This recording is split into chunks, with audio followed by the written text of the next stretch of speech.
Senhor, no Evangelho de João, no capítulo 3, a partir do versículo 1, está escrito que houve entre os fariseus um homem chamado Nicodemos, príncipe dos judeus.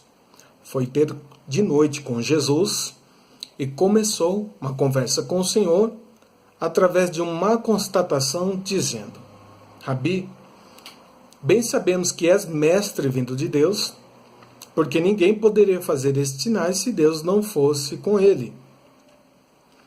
Jesus responde para ele dizendo: é necessário nascer de novo para ver o reino de Deus.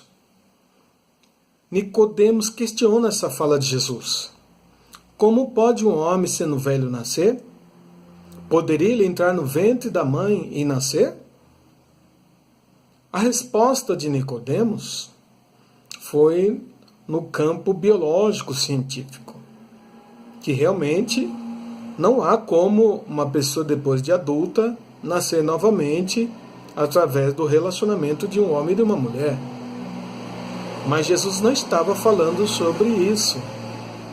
Ele estava falando um novo nascimento gerado pela ação de Deus, pela ação do Espírito Santo. Então nós vemos que ele era um homem sábio, inteligente, um homem de destaque na sociedade, mestre, fez constatações verdadeiras e reais.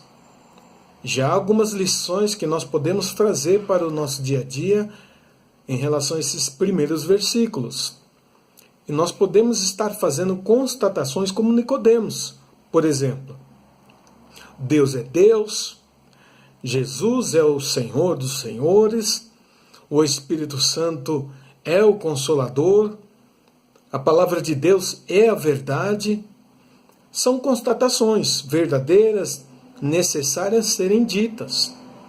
Mas se elas não vierem acompanhadas de um novo nascimento, nós não conseguiremos ver o reino de Deus.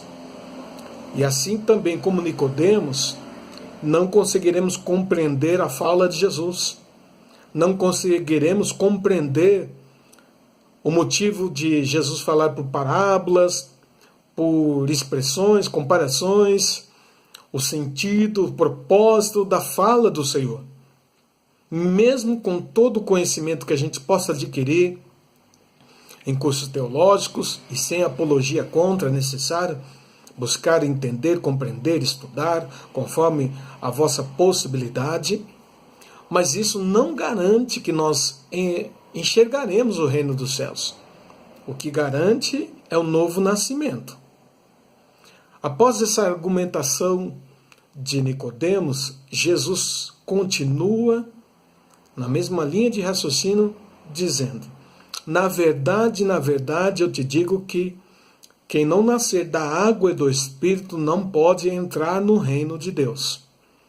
Jesus, a princípio, fala que não pode ver, e depois ele diz que não pode entrar no reino de Deus.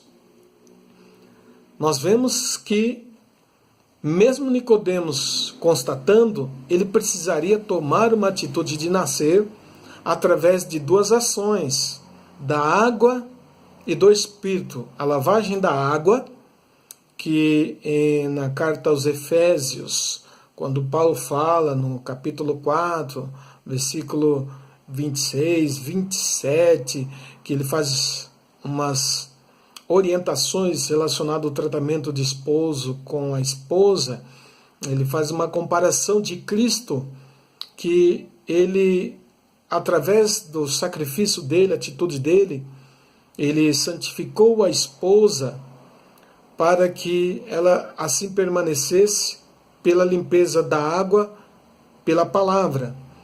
Ou seja, a palavra de Deus purifica o ser humano. Em outro momento, Jesus falou para os discípulos: vós estáis limpo pela palavra que vos tenho falado. Então, quando ele fala da lavagem da água e do Espírito, ele está falando de duas ações: a ação da palavra de Deus em nossa vida, juntamente com a ação do Espírito Santo. Isso gera uma nova pessoa. E essa nova pessoa, ela é gerada com atitudes diferentes. Na mesma carta de Paulo aos Efésios, ele diz que aquele que mentia não menta mais. Aquele que furtava, não furte mais, antes trabalhe. Então ele está falando alguns pontos de mudança de atitude e comportamento em que, em outras passagens bíblicas, vai apontando, vai demonstrando, vai orientando de situações e atitudes que desagradam, da parte do ser humano, desagradam a Deus, que são necessárias serem abandonadas. Ou como Paulo diz na carta aos Coríntios, quem agora está em Cristo, nova criatura é, as coisas velhas se passaram, tudo se fez novo. Esse é o novo nascimento. Então é necessário que, com todas as constatações e entendimentos que nós venhamos afirmar e falar, se nós não nascemos de novo, havendo a regeneração do ser humano, nós não vamos conseguir ver o reino de Deus.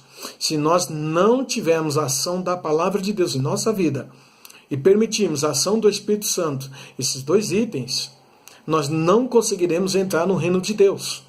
E isso não há exceção. É uma condição que Jesus estabeleceu nessa passagem. Então, por isso, nós devemos estar atentos com a nossa vida, fazer uma autoanálise, reflexão, para ver se as nossas atitudes estão se alinhando com a vontade de Deus. Estão se alinhando com a vontade do Senhor. Porque, mesmo que nós tenhamos uma condição diferenciada ou um nível de estudo em que muitas pessoas não alcancem, isso não fará com que nós automaticamente entremos no reino dos céus, se nós não nascermos de novo. É uma palavra para nós refletirmos e transformarmos em prática. Deus abençoe a todos, em nome de Jesus.